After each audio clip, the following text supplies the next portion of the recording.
Запрашаем у галерэю беларускага грамадскага аб'яднання фатографаў на персанальную выставу «Вокны». У гэтых вокнах любімы і нечаканы Мінск вядомага фотамастака і паэта Георгія Ліхтаровіча. Вы дакладна бачылі фотаздымкі гэтага ўжо легендарнага фотографа у шматлікіх фотоальбомах, энцыклапедыях і календарах. Ужо знакамітай і пазнавальнай з'яўляецца ягоная серыя фотаздымкаў «Вокны», якія падобныя да шматкаляровых вітражоў. Горад адлюстроўваецца ў плоскасцях вокнаў, люстраных фасадах новых будынкаў і стварае неверагодна гарманічныя і маляўнічыя карціны.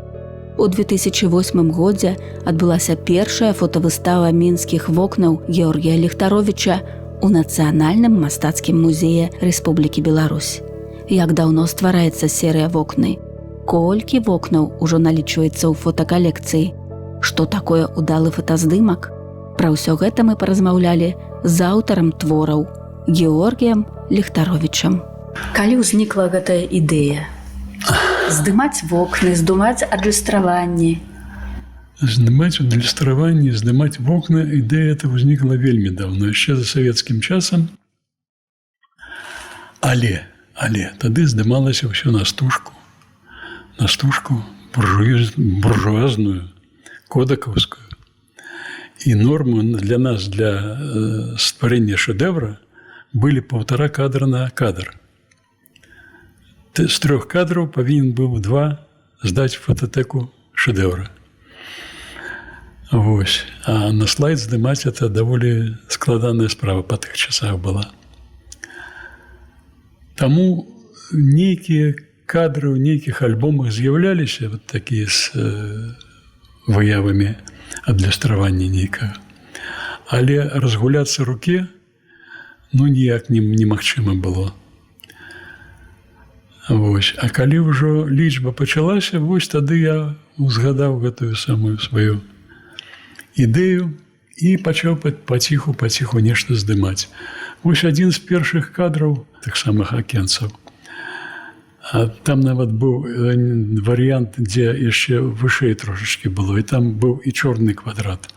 Фактычна вечаровы вернісаж. Нават Малевіч выставіўся з сваім квадратам. Вось. І неяк это падштурхнула мяне да вось этого вернісажа, што называецца ўжо асобнага.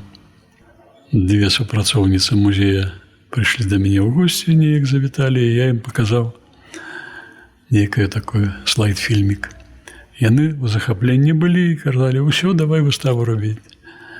Ну вось, ноч музею адбылося з маёй этой выставай «Вокны». Я там такі плакат тады зрабіў, дзе пересекаліся, перакрыжоўваліся, як у крыжаванцы Windows, окна, вокны. Яны там агульныя літары маюць. Вось. Добрая выстава тады адбылася. Нават палову выставы музей захаваў для сябе. Забраў мяне. Вось. Ну, а потым прапанавала вот эту выставу Елена Дамброва. Яна тут узначальвае секцыю сапраўднай фатаграфіі, нелічбавай, аналагавай. Ну, але запрапанавала мне зрабіць выставу, прыйшла, перакапала ўсе мае здымкі, якія былі надрукаваныя. Ну, я абмежаваў менавіта гэтым, бо друкаваць наўмысна для гэтай выставы ўжо не было. Грошы, ўсё грошы ўпіраецца, а спонсораў я шукаць не ўмею. Вось. Ну і яна фактычна рабіла гэтую экспазіцыю. Я толькі наперададні прыйшоў, там пару кадраў перевесілі мы. А так, все, я вельмі ўдзячны ёй, што яна падштурхнула мяне да гэтага. Я ведаю, што вы нумаруеце свае фотаздымкі. Калі вы вядзеце падлік, то ў серыі «Вокны» колькі ўжо прыкладна фотаздымкаў? Больш 3000. Ну, безумоўна, там не ўсе вартыя выставы, экспазіцыі, друку, але проста я не выкідваю тое, што наздымалася. Яно можа пры праглядзе пазнейшым падштурхоўваць да нешта іно, нейкага другога варыянта. Вось. Для фатаграфавання вокнаў ці важна надвор'е? Безумоўна, это важно для любой фотографии. Что такое фотография? Светопис. Это ж святлом писать. Тому, калі святло малюючае, калі вось можна узгадаць такую усмешачку фотографічную. У інструкцыі для стужак кодак пісалі: калі ласка, старайцеся не здымаць у поўдзень. Вось дрэннае святло. Такое вось зверху, вертыкальнае, ніякае, не малюючае. Вечер, раніца. Вось это заўважна і на здымках на гэтых. Хаця некаторыя здымкі менавіта толькі у поўдзень і здымаюцца. Бо там нешта сваё ўжо патрэбна. Што для вас удалы фотаздымак? Які кранае, які прымушае чалавека спыніцца і углядацца ў яго. Самая для мяне высшая адзнака, калі ці ў экспазіцыі ў нейкай, ці у Фейсбуку тым самым, людзі адгукаюцца на гэта і кажуць: я хадзіў тут гадамі і нічога не бачыў. Зараз іду, і тое заўважаю, і гэта заўважаю. Вось чалавек прачнуўся. Ён пачаў заўважаць прыгажосць. Ну, дзякуй Богу. Вось гэта ўдалы здымак. Якія гісторыі звязаныя з фотаздымкамі, якія прадстаўлены на выставе? Можа, вось якія гісторыі раскажаце нам, якія раскрываюць змест фотаздымка? Ну, вось адну гісторыю я расказаў пра гэты пачатак, што называецца. Ну, вось, скажам, дзе касцёл адлюстроўваецца ў дзвярах у гэтых самых люстраных. Тут яго нельга паўтарыць, гэты здымак. Бо, на жаль, тыя самыя буржуіны, якія занялі гэтае памяшканне, яны пазаклеівалі там сваімі абвесткамі, назвамі фірмаў всю тую самую ілюстранасць гэтую. Ну, вот такая гісторыя. Звычайна, калі здымаеш, не надта заўважаеш тое, што робіцца навокал. Это, напэўна, все людзі, якія хварэюць фатаграфіяй, менавіта так і паводзяць сябе. Раскажыце пра ваш дзень. Вось вы прачынаецеся, і калі вы выходзіце на фотапаляванне? Ну, гэта вельмі па-рознаму. Калі ёсць канкрэтная нейкая праца, і я ведаю, што там будзе у 5 гадзін раніцы добра і цікава, я прачынаюся, ці по будзільніку, ці часцей за ўсё, калі канкрэтная справа ёсць, і так прачынаешся. Вось. А ўжо калі там пад прымусам нешта такое, ну там уже будильник ставіш, як мае быць. Вось. А бывае і да позняй ночі, што называецца, бадзяешся. Ну, зусім ноччу я не люблю здымаць, нават не ўмею. Бо вось тое, што робяць хлопцы з начнымі здымкамі, мяне так захапляе. Фантастычныя выявы.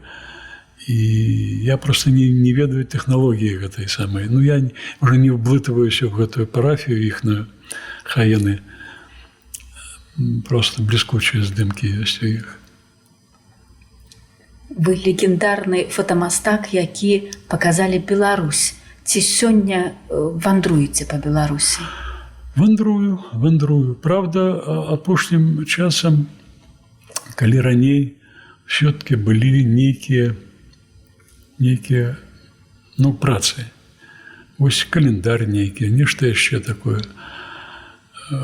Прыкідывалі з рэдактарам там, што трэба, і ўжо нейкі маршрут вырабатваў, апрацоўваў і ехаў у вандроўкі ў гэтыя ведаючы ўжо бальшыню помнікаў, як яны выглядаюць, як іх, калі там сонейка на іх там трапляе.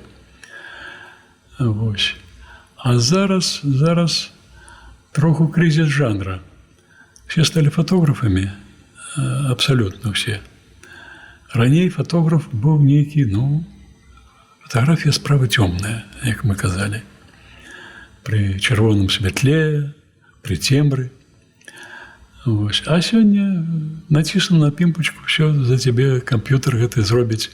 Калі ў кожным камп'ютары больш мазгоў, чым у тым камп'ютары, які кіраваў палётам Апалона на Луну на месяц.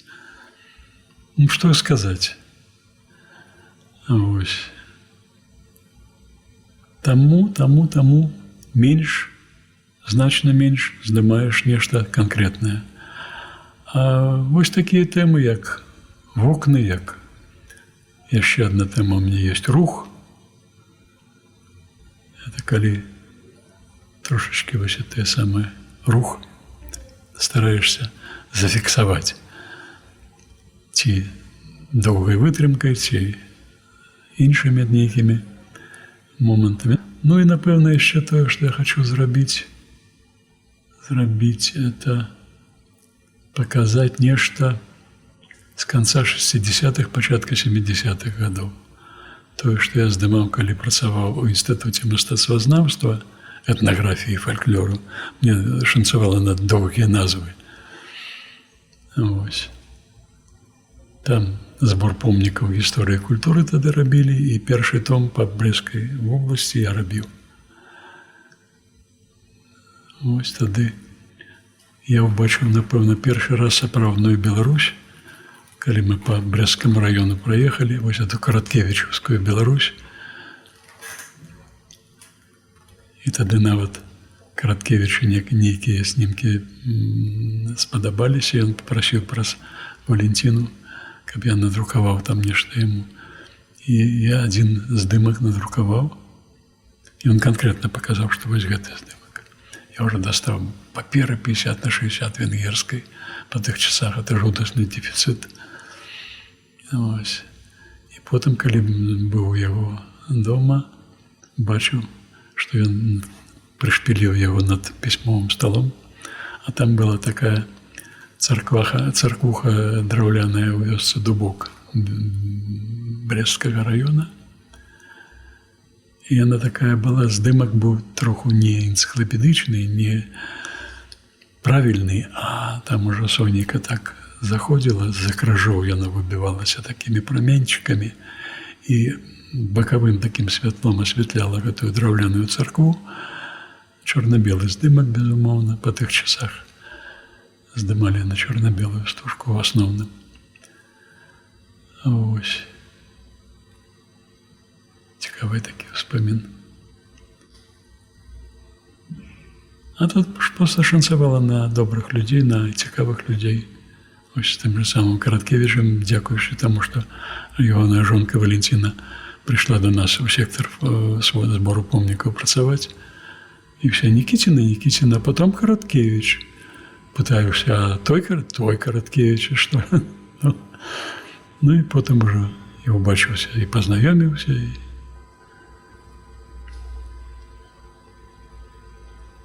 Шкода только не згаваліся здымки, того, что это рабіў з ім.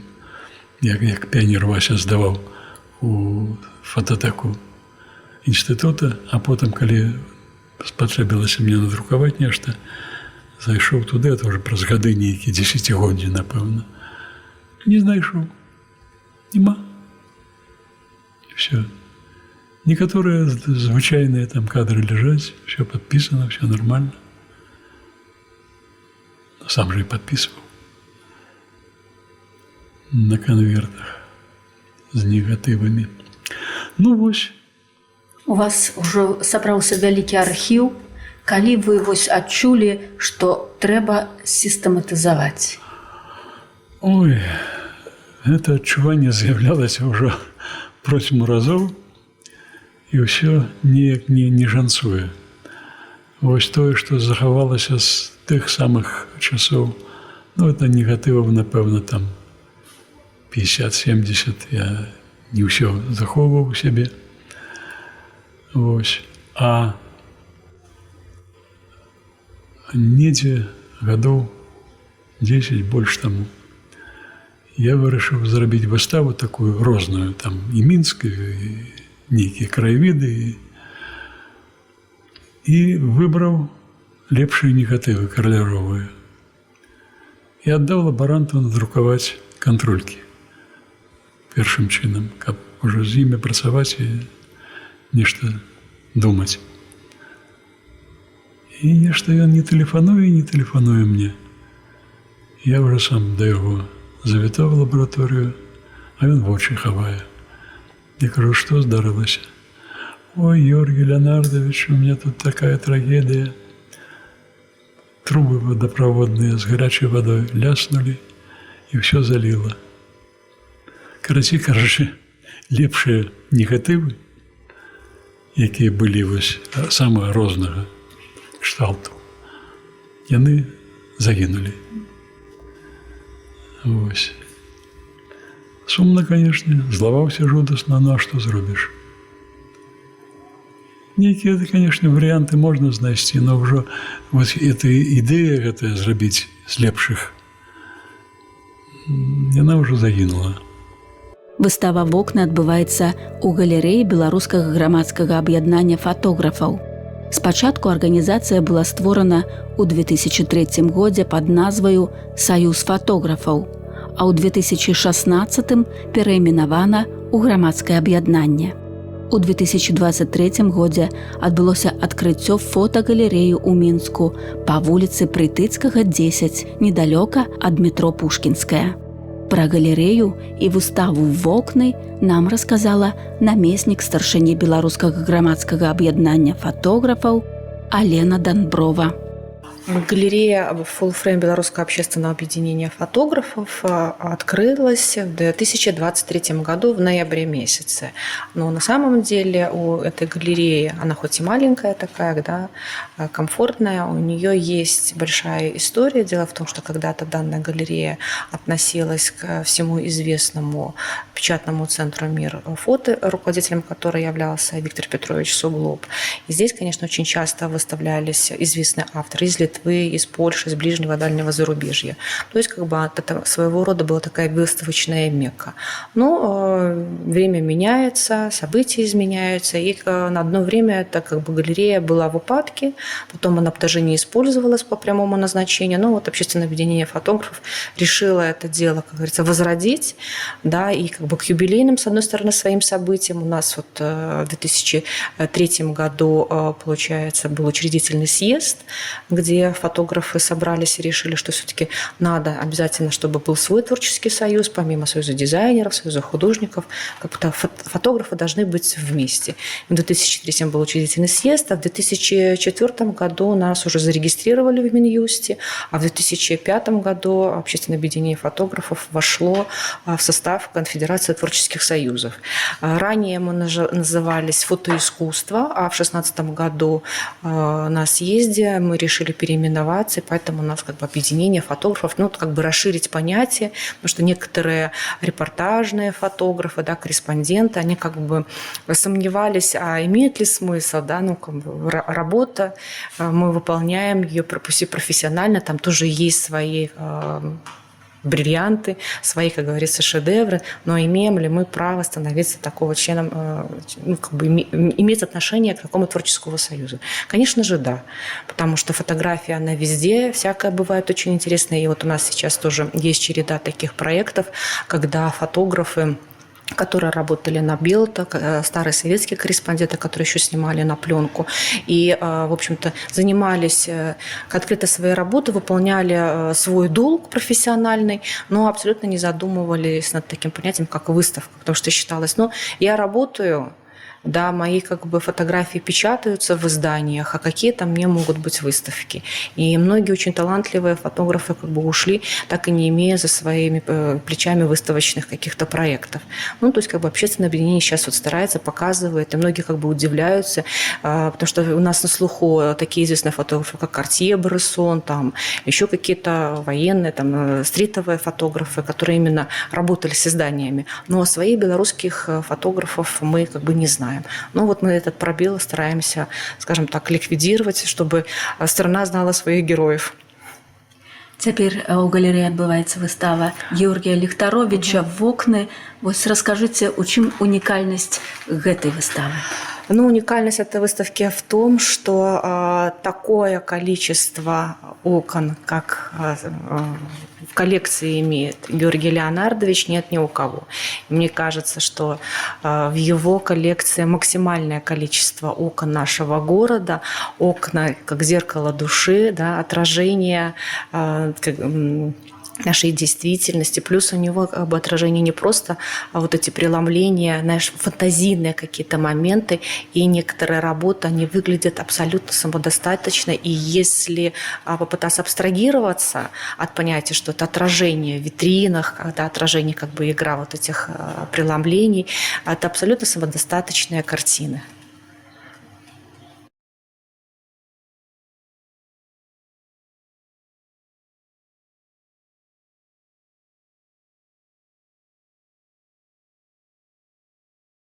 Спадар Георгій, вы нарадзіліся ў Мінску, у раёне Камароўкі. Так, за Камароўкай. За Камароўкай. Але ў сярэдзіне 20-го стагоддзя гэты раён быў не гарадскі.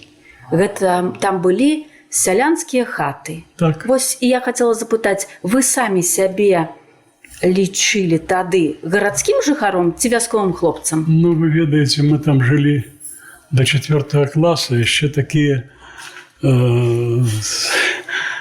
думкі не ўзнікалі, магчыма. Хаця я ўжо тады ведаў, што ёсць вёска, і што з вёскі з гэтай бяруць дзяўчын працаваць па дому. Это была адзіная магчымасць выцягнуць іх адтуль, бо пашпартоў іх не было, і толькі вось такая даведка ад працадаўцаў дазваляла ім жыць у горадзе ці на студэнцкі там нейкі білет. І фактычна вось тады, можа, не пра гарадское, а пра беларускасць у мяне першая ўзнікла. Хаця там жылі і палякі, і украінцы, і беларусы, і рускія, там все хапало, і татары, і габрэяў, безумоўна. Што казаць? Вось. А мяне бацькі вось выкінулі да дальняй радні ў вёску. Вёска Жыліча называлася, яна ў Лагойскім раёне. Тады ў самы расцвет у яе было 20 хат. Вось, электрычнасці яшчэ не было тады. Радіо ўжо правялі, а электрычнасці не. І я ад сваіх бацькоў вучыўся размаўляць. Вучыўся размаўляць па-руску. Як бальшыня, што называецца тады жыхароў і горада, і вёскі не. Ось. І я быў правільны. Вось я правільна размаўляў. Больш за то я кагосьці папраўляў, калі не так казалі, як бацькі мае, я ўжо папраўляў іх. А калі я апынуўся ў вёсцы, я адзін аказаўся іншы. Усе размаўлялі па-беларуску, на добрай беларускай мове. Ну, там страсяначка, канешне, безумоўна, мясцовы гаварок. Вось. І адзін я неправільны высветлілася у тым асяроддзі. Вось гэта першая мая суадносіна з беларускай мовай, чаму яна павінна быць і павінна жыць.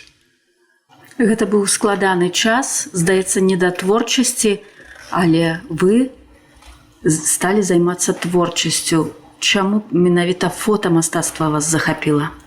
Бацька мастаком быў, мастак-афармляльнік. Дызайнер, можна сёння назваць было. Вось, першую экспазіцыю музея айчыннай вайны рабіў, яшчэ калі ён на плошчы Свабоды быў. першую экспазіцыю Коласаўскага музея рабіў свой час і Нікалаеўшчыны. Вось. І чаму? Ну, нейкая мода пайшла ў школе прыносіць на урокі фатаграфіі, фотоапараты і там недзе з-пад цішка здымаць. Адзін аднаго, там настаўнікаў. Ну, а бацьку падарылі фотоапарат. Зоркі 5С, як зараз памятаю. Ну, я так цішком пачаў яго на пракат браць, без ведама бацькі.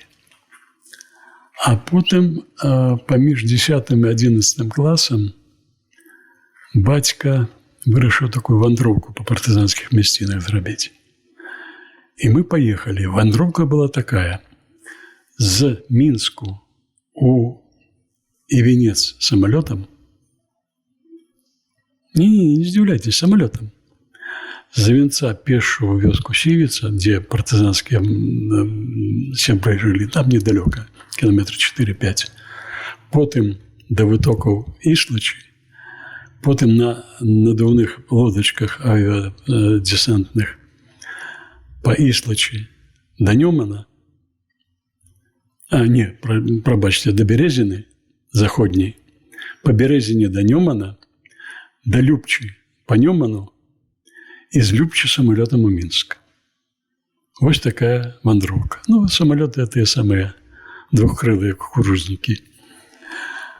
Вось. 1,5 месяца нас заняло гэта. Бацьку там сустракалі ў кожным хутары і кожнай вёсцы, ведалі. Лёліка і яго хлопцаў памяталі яшчэ ў той. Это быў 83 год. Вось. І мы туда взяли фотоапарат гэтай самай зоркі 5С. Перед гэтай вандроўкай нам даў такі урок Мікалай Белабровік, фотограф з Хотфонда. Як здымаць, якія там, ну, такія экспанометраў не было. Это вось аблачынкі такія, значыцца, такая вытрымка, такая дыафрагма, ну і гэтак далей. Вось. Потым ён такі і апрацаваў гэтыя самыя стужкі нашыя і надрукаваў здымкі. І дзіўна, я ж ужо нешта здымаў, а бацька першы раз яго ў руках трымаў. І бацькіны здымкі атрымаліся больш якаснымі, больш цікавымі. Я раззлаваўся жудасна. Як так? І пачаў нейкія кніжкі гартаць, ну, каб даведацца. Ну, потым дашло, канешне, пазней, што бацька мастак. Ну, ён ведае законы кампазіцыі, адчувае святло, ну і гэтак далей. Вось, а я пацан пацаном. Ну, паціхоньку нешта засвойваў, а потым пасля школы я нікуды не паступаў. Проста нікуды не хацелася. Вось. І ішоў в кіно лодыр-лодырам у Победу. Спускаюся по Камсомольскай, а там такая шыльда была, дашка, аб'явы, патрабуюцца на працу. І я яшчэ да кіно там нейкі час быў, я стаю, читаю, просто няма чаго рабіць. І читаю, што Мінская кінастудыя навукова-папулярных хранікальна-дакументальных фільмаў патрабуюцца асістэнты аператараў. Сярэдняя адукацыя, знаёмства з фатаграфіяй. Ну, прамяніўся. І пайшоў. І ўзялі. Я потым крыўдзіўся на свой лёс, таму што ва ўсіх асістэнтаў пастаянны аператар, пастаянная свая кабіна, всё там, камера свая. А мяне на замены, на падмены кінулі. Вось нехта ў адпачынку, значыцца, мяне на месяц туды, потым на 2 месяцы туды, потым на паўгода туды. Мне так крыўдна было, а потым я зразумеў, што это ж каласальнае шчасце, што я паглядзеў на розных аператараў, як яны працуюць, як яны святло ставяць, як яны арганізоўваюць здымкі. Ну, это... Прычым там было яшчэ і тыя аператары, якія пачыналі наша кіно ў Піцеры. Белгоскіно там пачыналася. Вось. І зусім маладзенькія выпускнікі ВГІКа, якія вось толькі-толькі адтуль свежавыпечаныя. Это і той самы Цыслюк Володя, і яго бацька, старэйшы Цыслюк, і Фрід, які дзіва-дзіўны ён. У яго акуляры былі такой таўшчыны жудаснай, што я не разумеў, як ён наогул здымае, як ён святло выставляе. Але ён вось так неяк утаропліваўся ў столь, пашавілі тым прыборам. А, стоп, а вось гэтым. Давай, все. Это и той самый Венерович, там и Беров, и... Ну, то прозвище можно называть тьму. Фактично, вось все те самые... Зараз уже амаль нікого з тих самих операторів і нема на белом світі, але тут яны ёсць. У памяці яны засталіся з удзячнасцю да іх майстэрства. Вось. Быў перыяд, калі вы працавалі ў чырвоным касцёле. Раскажыце... Вось гэта і было. Это і ёсць чырвоны касцёл. Бо ў чырвоным касцёле была мінская кінастудыя навукова-папулярных і хранікальна-дакументальных фільмаў. А калі вы заходзілі ў будынак, ці ў сэрцы штосьці адгукалася, што вы заходзіце ў храм? Вы ведаеце, напэўна, яшчэ не. Тым больш, што там ад храма, што называецца, засталіся толькі вонкавыя сцены і больш нічога, бо там все было перароблена пад... Вось той самы плебань, там была бібліятэка і на першым паверсе акумулятарная. Вось гэтая прыбудова полукруглая, той, што за апсідай там была на першым паверсе база здымачнай тэхнікі. Вось там уваход, які са двара, вось там кабіны аператарскія былі, там яшчэ была драўляная прыбудова такая, і вось такія невялічкія падзелены на аператарскія кабіны. Вось. І здымачны павільён там быў такі не надта вялікі.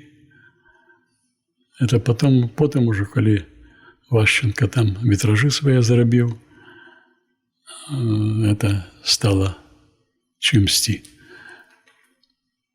Вось, больш падобна на храм, чым на нешта такое. Вы нам расказалі, як прыйшлі да фатаграфіі, што ў дзяцінстве захапіліся, а калі вы адчулі сябе паэтам? Поэтом.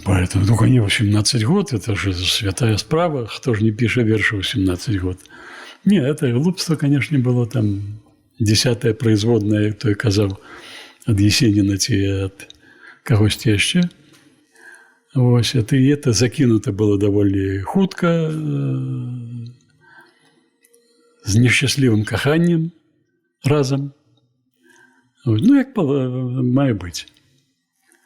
Вось. А адчуць паэтам я і сёння, як кажуць, люблю цытаваць Барадуліна. Аб'явяць як прысуд паэт, а дакажы не ў мольнай зале. Вось гэты барадулінскія радкі, яны прыземляюць адразу, на место ставяць. Вось. А вершы беларускія, там па-руску пісалася 18 год. А беларускія вершы пачаліся, напэўна, недзе ў 90... Не схлусіць, можа, ў 94-м. Но это былі вершы, хутчэй, такія, як пракламацыі. Вось там. Не романтычны. Не романтычны, абсолютно. Вось. А нешта такое лірычнае пачалося, калі вось тут можна паказаць. Вось калі рабіўся гэты альбом «Добрый дзень, Беларусь», ён фактычна быў уже макетаваны. Гэта помнікі нашай архітэктуры і краявіды.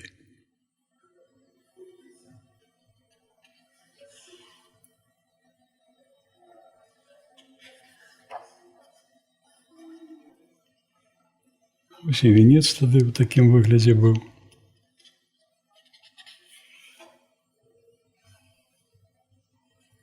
Карацей кажучы, вось гэта выданне стала лепшым выданнем 2000 года. Вось калі фактычна макет быў гатовы, я адчуў, што тут вершаў не хапае. І першая была думка да Барадуліна звярнуцца: Рыгор Іванович, напішыце нешта, бо... А потым я пачухаў патыліцу і успомніў цудоўны верш Валентина Ждановича «Берег белых буслоў». Вось там менавіта былі здымкі Валентина і вершы Барадуліна. Думаю, зрабіць яшчэ адзін паўтор такі. Ён, безумоўна, дядзька Рыгор напіша тое, што трэба. Але это будзе ўжо не сваё, што называецца. І я паспрабаваў нешта напісаць. І патэлефанаваў Барадуліну з адным пытаннем: вось напісалася нешта, вершы ці не вершы? Не вершы, сметнік, размовы няма, а вершы нешта парайце там, можа, папраўце. І ён фактычна праз дзень тэлефануе мне і кажа: ведаеце вершы? З такім здзіўленнем лёгкім. Безумоўна, таму што ён ведаў мяне як фотографа, я яго, безумоўна, як паэта. Вось, а пазнаёміліся мы яшчэ, калі мастацкая літаратура была тут, вось, дзе зараз музей кіно. Вось. І ён нейкія праўкі зрабіў над маімі тымі самымі экзерсісамі. Але я не ўсё выкарыстаў, бо там рука барадулінская, уже барадулінская лексіка абсалютна чыталася. Што ж мне хацелася, щоб сваё было. Нешта выкарыстаў. Вось. А потым хвароба зацягнулася. Пашло-паехала, яшчэ пісалася нешта. І напісалася на нейкі там кніжачку. Вось. Да Барадуліна звярнуўся. Ой, несіце, буду чытаць. І потым праз тыдзень-два, напэўна, тэлефануе, кажа: прыходзьце. І ён выкладывае мне прадмову да маёй кніжкі, да першай. Это як ордэн на грудзях для мяне. Можна і кніжку не выдаваць, калі дзядзька Рыгор, што называецца, напісаў добрыя словы. Георгій Ліхтаровіч з'яўляецца аўтарам паэтычных зборнікаў, агульных шытак і ліхтарыкі. Ён стварыў пераклады на беларускую мову вершаў Эльзы Ласкер-Шуляр, Анны Ахматавай, Александра Блока, Афанасія Фета. У 2018 годзе быў выдадзены зборнік «Санеты», у якім аўтар адкрывае новую грань свайго таленту. А зборнічак «Санеты» чаму звярнуліся да гэтай паэтычнай формы? А я нават і не ведаю. Класная форма. Яна дысцыплінуе. Вось у цябе ёсць 14 радкоў, і не дуры галавы больш. І рыфмы 2 там і 2 тут. Всё. І як хочаш, так і выкручвайся. Вось многія паэты пішуць вянкі санетаў. Тут я ўжо не захацеў туды блытвацца. Мне здаецца, што ўсё-таки вянок санетаў – это ўжо нешта штучнае. Это ўжо так себе прамышаць трэба, каб закальцаваць усё, каб это ўсё пасавала адзін да аднаго. Хаця, не, сустракаліся вянкі. Софья Шах такая есть знаменитая у нас. Яна толькі санетамі і піша. І вось у яе вянок вянкоў санетаў ёсць. Это, на мой погляд, наогул немагчымая рэч. Мне нават тут санет ёсць, прысвечаны ей санетны санет. Георгій Ліхтаровіч у сваіх санетах на беларускай мове гэтак жа лёгка і зграбна даносіць думкі і пачуцці, як санеты славутых італьянскіх і французскіх майстроў. Ён працягвае нацыянальныя санетныя традыцыі сваіх папярэднікаў Максіма Богдановича, Янкі Купалы, Алеся Гаруна і Якуба Коласа, Змітрака Бядулі, Юркі Лявоннага, Максіма Танка, Паўлюка Труса, Уладзіміра Дубоўкі, Алеся Дудара, Уладзіміра Жылкі і іншых нашых слаўных паэтаў. Санеты Георгія Ліхтаровіча друкаваліся ў асобным зборніку, а таксама на старонках каталіцкага часопіса «Наша вера». Мы папрасілі спадара Георгія пачытаць летнія санеты – чэрвеньскі, ліпеньскі, жнівеньскі і У спадзеве на цёплую восень, вераснёўскі, маем цудоўную магчымасць пачуць санеты у аўтарскім выкананні. У роснага наўколля дзіўны стан. Народжаная раніцай чароўнай плыве лагодна сонечка за поўняй у велічны блакітны акеан. Святло кранула промнямі туман, і тое, што ўначы было бавоўнай, аздобіла раскошаю шыкоўнай мурожысты, смарагдавы дырван. Напэўна, з боскіх думак і надзей наш свет сатканы ўсё-ткі для людзей, бо толькі чалавек адзіны бачыць цуд хараства. І як разумны госць, магчыма, хоць удзячнасцю аддзячыць гаспадару за тую прыгажосць. Ліпеньскі санет. Цішэе ноч, здаецца, зморыць сон, і тут прыходзіць верш радком нясмелым, пакуль яшчэ зялёным, недаспелым, аскомістым, як ліпеньскі Антон. Трапляю да паэзіі ў палон, па аркушы ажно да болю белым, кіруемы штуршком незразумелым, ляціць аловак, рыфме наўздагон.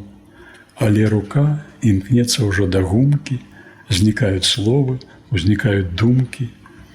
Страфой на свет вылузваецца сказ, як птушаня з гнездечка на застрэшшы. Скорее стома.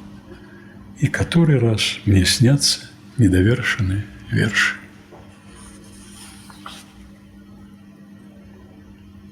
Жнівень.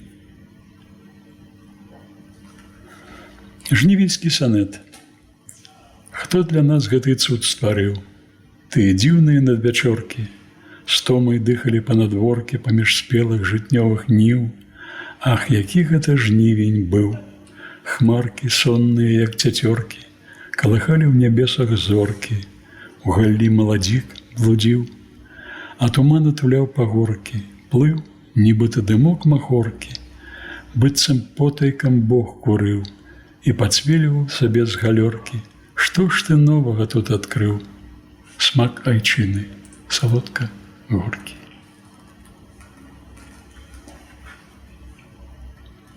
Вераснёўскі санет. Завераснілі взлескам верасы, і сонейка, заспаная з туману, вылузваецца свет не надта рана, злагодзіць холад ранішняй красы.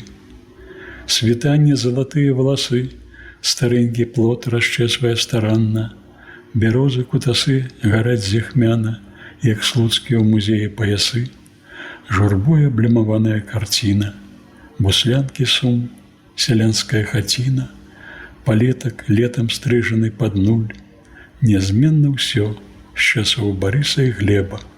Чаму ж такая ў споведзі патрэба і роспач у душы маёй адкуль? Что вы пожадаете нашим слухачам Радио Мария? Слухачам? Что можно пожелать слухачам? Доброго слуху. Каб чулі і бачылі не толькі тое, што радыё кажа, а тое, што жыццё кажа. І каб заўважалі адбіткі ў вокнах, і каб заўважалі прыгожыя рассветы і заходы, каб заўважалі жыццё. Вось і ўсё.